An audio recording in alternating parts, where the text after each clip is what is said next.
नमस्कार साथियों, स्वागत है आप सभी का क्लास 8 के एक और वीडियो में या एक और नई क्लास में।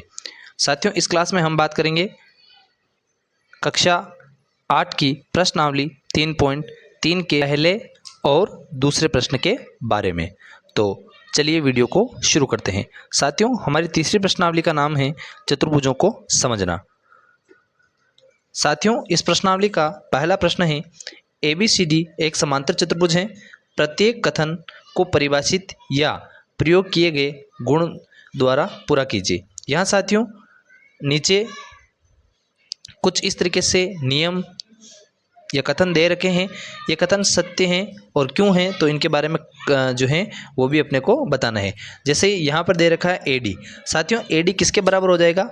AD जो है वो BC के बराबर हो जाएगा, क्योंकि हम जानते हैं कि समांतर चतुर्भुज में जो सम्मुख भुजाएं होती है वह बराबर माप की होती हैं, इसलिए AD बराबर BC। अब यहाँ दे रखा है साथियों कोण DCB बराबर हैं। किसके बराबर हैं? तो कोण DAB के बराबर हैं। और क्यों हैं?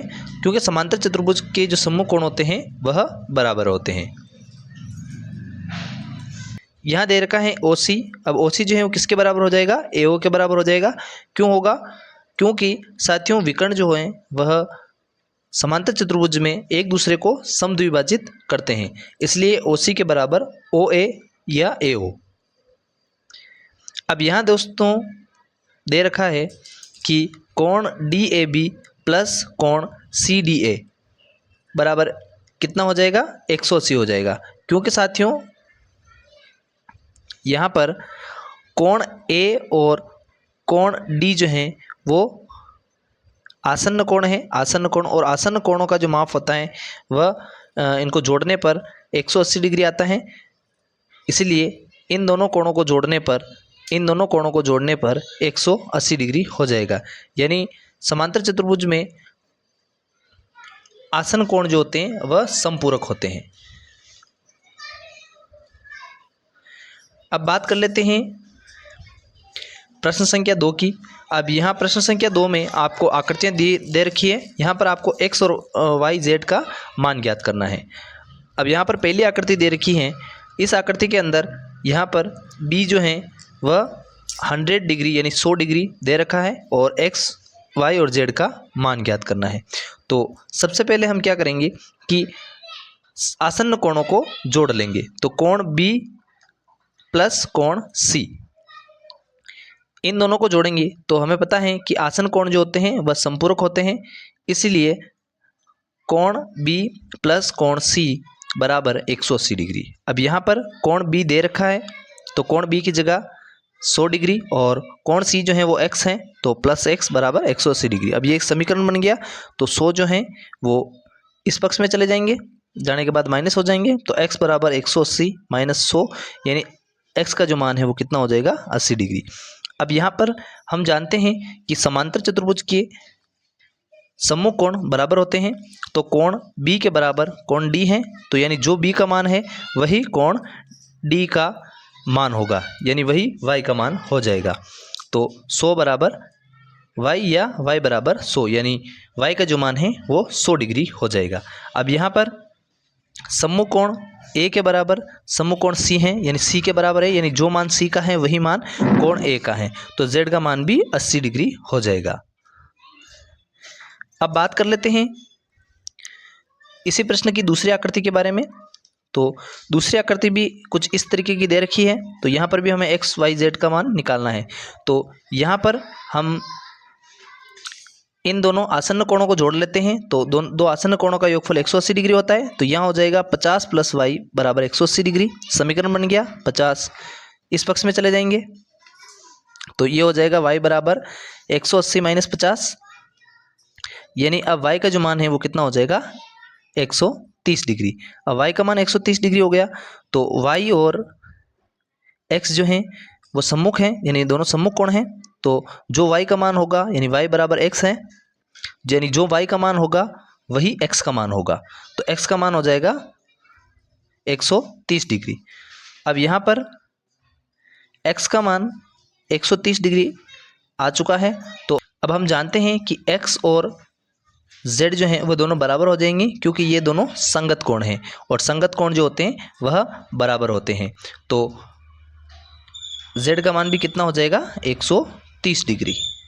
यानी साथियों अगर कोई समांतर चतुर्भुज है तो उसके आसन्न कोणों का योगफल तो 180 डिग्री होता है, उसके सम्मुख कोण बराबर होते हैं और इस तरीके की अगर कोण बन रहे हैं तो वो संगत कोण कहलाएंगे।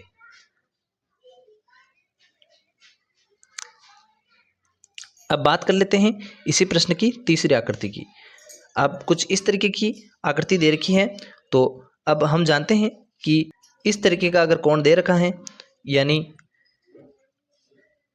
यहाँ पर जो है वो x एक शीर्षाभिमुख कोण है और शीर्षाभिमुख कोण जो होता है वो 90 डिग्री का होता है। तो x जो है वो ऑटोमेटिकली 90 डिग्री का हो जाएगा, क्योंकि यहाँ पर शीर्षाभिमुख कोण बन रहा है।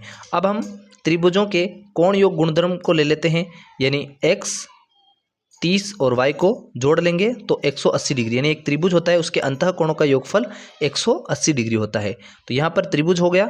अब हमारे पास x का मान आ चुका है, तो हमारा हो जाएगा y + 90 + 30 बराबर 180 डिग्री।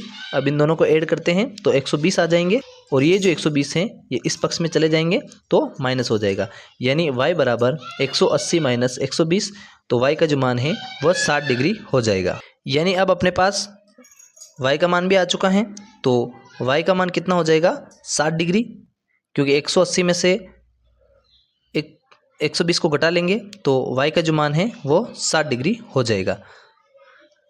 अब यहाँ साथियों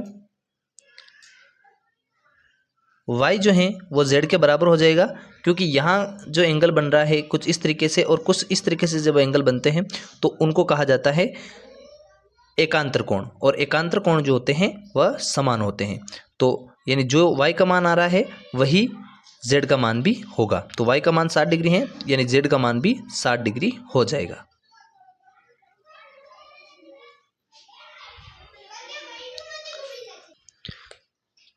अब बात कर लेते हैं हमारी चौथी आकृति की। तो अब यहाँ पर इसका मान 80 डिग्री है, तो z जो है वो एक संगत कोण बन रहा है, तो इसका 80 है तो z का मान भी 80 डिग्री हो जाएगा, 80 डिग्री हो जाएगा। और x का मान जो है वो निकालने के लिए हमें क्या करना पड़ेगा, इन दोनों को ऐड करना है, क्योंकि ये आसन्न कोण है। तो x + 80 बराबर 180, यानी x + 80 बराबर 180 हो जाएगा।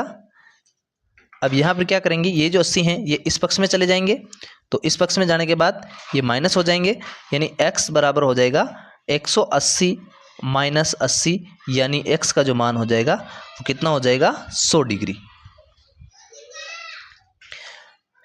अब यहाँ पर x का मान 100 डिग्री आ चुका है। अब साथियों क्या है कि 80 का जो सम्मुख कोण है वो y है, यानी जो 80 ये 80 बन रहा है तो y का मान भी कितना हो जाएगा 80 डिग्री। तो y का मान कितना हो गया 80 डिग्री, क्योंकि सम्मुख कोण बराबर होते हैं।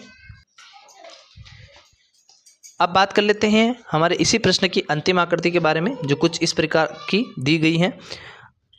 यहाँ पर साथियों ये कोण 112 डिग्री है, तो y जो है वह भी 112 हो जाएगा, क्योंकि सम्मुख कोण है तो सम्मुख कोण बराबर होते हैं। तो y का मान कितना हो जाएगा 112 डिग्री।